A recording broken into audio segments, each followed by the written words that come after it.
You're watching NTC News, DeKalb County's only television news source, on the campus of Northern Illinois University and from the Northern Television Center. This is NTC News Tonight. The drought hasn't made corn farming too easy this summer, but now that it's harvest time, farmers can take a small sigh of relief. Good evening, everyone. I'm Jorge Rodas. Thanks for joining us. And I'm Kiara Herring. As NTC reporter Andrea Azzo shows us, farmers had to open up their checkbooks more than usual because of the summer's record drought. That's a bad sign when you can see cracks in the ground, and the bigger the crack is, the worse the drought is. Roger Favor's farm is in dire need of moisture. This year, his farm got about 2/3 less rain than it needs because of the drought. Favor says the dry weather attracts insects that eat the crops, damaging his corn significantly. Here you can see where the insects, they'd clipped off the silks on the end, and it didn't pollinate all the way to the end, and now we have late season feeding from insects as well. So there's just the example of the difference in the size of the ears. Like Favor, other farmers say they expect a big decrease in the amount of corn produced this year, and there's not much they can do about that. It's too late. We've already reached maturity on the crops. We're going to get what we get right now, and that's all we can do. And corn farmers aren't the only ones suffering. Cattle farmers need corn to feed their livestock. Todd Sunderledge has been raising cattle for 8 years. I got a 3/4 ton truck that uses a lot of gas, so you're paying for that and you're paying for feed, and it's a big expense. Local store manager Amar Mahmood says consumers shouldn't worry about higher prices hitting them just yet. We haven't really seen anything so far this year, and we won't. But we'll just have to wait till next year and see how that's going to affect us. But customers say they are worrying about what the drought means for them. It's kind of sad to see when you go drive through and you see the corn doesn't look great, the beans don't look great. So I know that's eventually going to affect us. The truth is, the area hasn't seen the drought's full effects just yet. In DeKalb, Andrea Azzo, NTC News. Thank you, Andrea. Now that harvest season is here, you will need to keep an eye out for farming equipment when driving your car on country roads. Over the weekend, a car crashed into a tractor on State Route 23. Now, this time injuries were minor, but in previous years, some people have died in similar accidents. The DeKalb County Sheriff's Office says that these types of accidents happen 2 to 4 times a year. Remember, tractors have the right to share the road with regular cars. If you're tired of seeing loose garbage flying around your garbage cans, DeKalb is looking for ways to fix it. A zero waste program and the universal citywide trash cans are a couple of options the city is pursuing. The mayor's office says the universal trash cans might reduce the amount of garbage flying all over the place and result in a cleaner community. The Public Works office says that many proposals are being considered for the contract. City Council will continue discussions until an agreement is reached. Speaking of garbage, NIU is having a problem with their recycling bins. The problem is that most people just don't use them. NIU is attempting to change this by using a new recycling process. New labels have been placed on existing bins so they are easier to distinguish from trash bins. NIU's challenge now is getting students to use the recycling bins more often. At NIU would be debunking the myth that NIU doesn't recycle. It's important to stress to the students that recycling doesn't just benefit the environment, but it benefits them. The recycling process is part of President Peter's larger 2020 initiative. New roadway signs are telling drivers to stop for crossing pedestrians. 17 new signs went up in early August. They remind drivers that the law requires them to stop for people crossing at crosswalks. The NIU Student Association says it's an issue of safety. The city hopes the signs will reduce the number of accidents. So at least having the signs that'll put the pedestrian or the motorist more on the lookout so they know I need to slow down. Some students say they feel safer now that the signs are up. Starting tomorrow, people in DeKalb can vote for president. A new election law lets absentee voters vote by mail and in person. Absentee voters who want to vote by mail have to do so by November 1st. In-person absentee voting stops the day before the election. Absentee voters can vote at the DeKalb County Legislative Center in Sycamore. So instead of heading back home to vote, you can do it right here in DeKalb. Local bars are adding a new type of video game to their venues. Now, these are the type of games that you would typically see at a bar, pinball machines, hunting games, and maybe even electronic card games. But the city of DeKalb is allowing bars to add gambling to their menus. DeKalb bars like O'Leary's Restaurant and Pub are welcoming the new addition. There's a lot of financial benefits to it, and ones that you can't ignore right now. So I do think that as the machines are actually installed, that people will actually see them. Those who enjoy video poker will enjoy it. Those who don't won't. So I think the climate, is going to be one that remains to be seen. Although there are some mixed views about whether the gambling should be allowed, bargoers who choose to gamble now have the chance. A Cook County prosecutor is in a bit of trouble. And Drew Peterson's defense team is in chaos. Here's what's happening across the state of Illinois.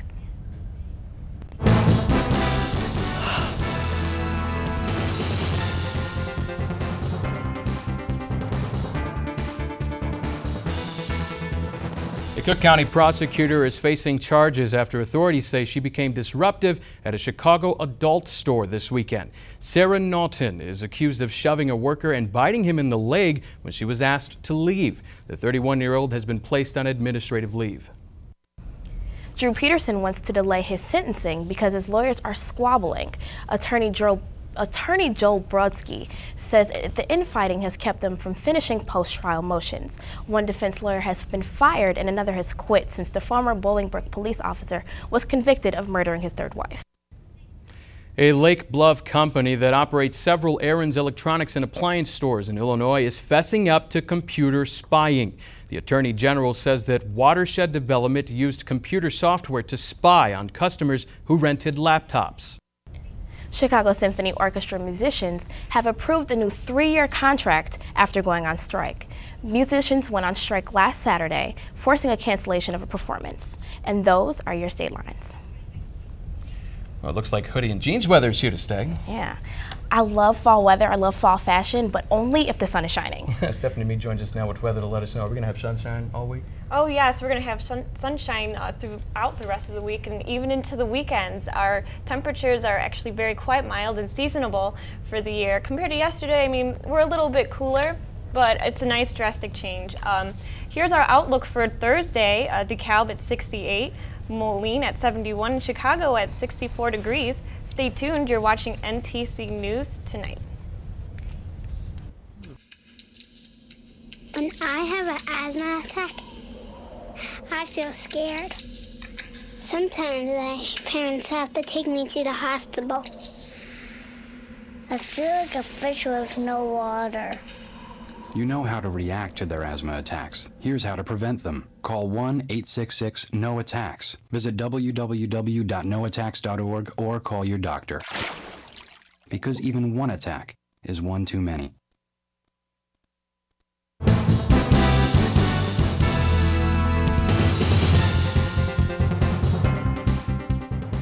Welcome back. Today's an absolutely gorgeous day, clear sunny skies. We should be around 70 degrees today. Yesterday we almost hit the 80-degree mark, which is seasonably warm for this time of year, but back in 2002 they reached 87 degrees, which is really, really warm. Here on our surface maps, as you see, we have this high pressure system over us, which is giving us these really nice temperatures and also very clear skies. And down to our south, we have this low pressure system that's going to be giving the southern states a nice sprinkle and shower over the next couple of days. And as you see, for the next couple of days, we have this high pressure system that's going to be moving down just gently and giving us these nice sunny skies for the rest of the week. Here on our national temperatures map, most of the area is under the mild temperature, which will be giving us temperatures between 60 and 70 degrees, so we'll be sitting comfortably for the next couple of days. Tonight will be a low of 43 degrees, mostly clear skies, a rather chilly night with winds coming out of the northeast. Tomorrow, almost identical to today, except for we'll be a couple degrees cooler with, again, clear sunny skies. Isn't going to be an absolutely beautiful day. Tomorrow night will be a little bit more chilly. It'll be around 42 degrees with mostly clear skies with a light breeze coming out of our northeast. Let's take a look at the rest of the week for you guys. As you can see, Our temperatures are only going to be a couple of degrees off. We're going to be sitting in the 70 to 60 degree range, and we have sunny skies across the board. For Thursday, we have 68 degrees, and for Friday, 71. And on Sunday, it's going to be nice and sunny and 72. It's a beautiful day for a football game home at Husky Stadium. That's it for the weather. Back to you guys at the desk. Turning to tension around the world, suicide bombers strike again in Syria. And in Greece, thousands of protesters are in the streets of Athens. Here's what's happening in today's World Watch.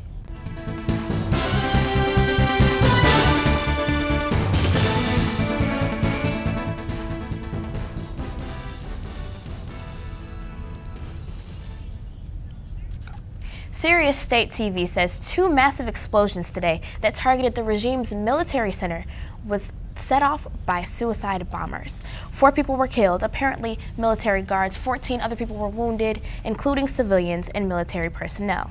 Violence has erupted in Greece after an anti-government rally in Athens. About 50,000 people joined the protest. Riot police used tear gas and pepper spray against several hundred demonstrators near the parliament. Shopkeepers, teachers, customs workers, and car mechanics were among those marching during a general strike against new austerity measures. Sales of new homes in the United States were up more than 27% last month, over a year ago, and the median price of homes sold during the month rose by more than 11%, from July to nearly $260,000 for a new home, the biggest one this month on record to Gain. Singer Andy Williams is dead. His publicist says that Williams died at his home in Branson, Missouri yesterday after a year-long fight with bladder cancer. He's best known for his Oscar-winning song Moon River from the movie Breakfast at Tiffany's. Williams was 84 years old, and that's today's World Watch.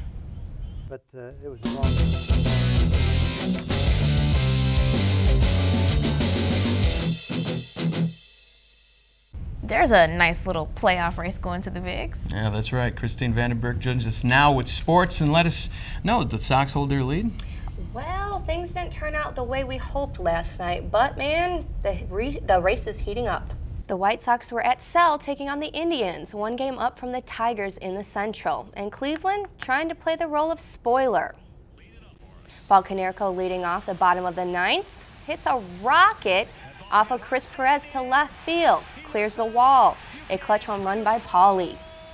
This is his 25th year. He's pulling the Sox to within just 1. They are trying to hang on to their division lead. Doing a little bit of celebrating. Then we come back, fireworks. Everybody cheering a little bit here. Canerco comes in. All right. Well, this will lead up to 2 on and 2 out. Gordon Beckham. This is the Sox last chance. So, well, what does he do? Well, let's take a look here. Yep, he grounds into fielder's choice. Sox drop a huge game. Tigers on their tails by half a game. Well, how did the Tigers do half a game down against the Royals?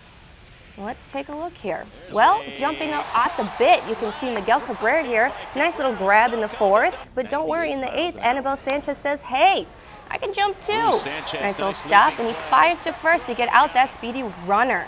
Sanchez in the dealing, a shutout game going into the 9th. Then it's all up to Billy Butler here, you can see. Grounder to first, but Princefield takes it to the bag himself. Tigers tie the White Sox for the lead to the Central. Sanchez with the complete game shutout. Everybody doing a little celebrating. You can see they won 2-0. Final score. Next, we got the Cubs at Coors Field. Sadly, no playoffs for the Northsiders. Tyler Coven hit former Cub with a blast to third. This brings in 2 runs. Rockies just down 1 an inning later. Cubs still up 1 when you see Josh Rutledge smash one past Josh Vitters down the third base line, bringing in 2 runs. Rockies take the lead and they wouldn't look back. Now you'll see next inning, Matt McBride with a 3-run monster shot to left field. Well, that blows the game wide open for Colorado. We'll see, they come up 9-5 leading. Bringing around the bases there. Well, the homer must have split the clouds because in the 7th inning, the rain took over, delaying the game. Umps eventually called it. Cubs unfortunately lose another one, 10-5 the final. In sports notes, Husky quarterback Jordan Lynch is named MAC West Coast Co-Offensive Player of the Week after his performance against Kansas. And NIU Scholar Athletes of the Week are Jordan Lynch's teammate, Alan Baxter, as well as women's soccer, Amy Carr. For today, play of the day, we are taking you to Atlanta. A big win against the Marlins gives the Braves a spot in the postseason. In the 9th, it's Freddie Freeman. He drives this baby dead center for a nice walk-off, playoff berth clinching 2-run homer. You can see there Chipper Jones celebrating as he's coming down third to home. This is his last chance for a ring. Remember, guys, he's retiring after this season. Braves win 4-2, and Freeman gets our play of the day. They're going to enjoy this. They're going to enjoy. What a way to clinch. I know the Sox are hoping they can do the same. Yeah, tell me about it. Well, we'll be watching. Thanks so much, Kristine. Yep. Coming up, why traffic in California could get a little easier for drivers. Stay with us. I'm in the honors program here at NIU. The Honors House is a place where honors students can live together. I lived in the Honors House as a freshman, so I got to meet people right off the bat. I was with students who were in the same kinds of classes as me. So living in the Honors House just meant I had that group to start off with. Living with other honors students made all the difference in my experience, so why go anywhere else? Northern Illinois University, learning today, leading tomorrow. Tell me, Kiara, have you ever been to California? Yeah, but it's just such a pain to drive. Yeah, well, it may not be a problem anymore if you have a driverless car. Here's what we're talking about. The governor has signed a bill paving the way for driverless cars. The state will set up regulations to test and operate autonomous vehicles on California's roads. The technology is being developed by California-based Google. The company has a fleet of a dozen computer-controlled cars, logging more than 300,000 miles of self-driving without an accident. Well, you can just leap behind the wheel of a car now.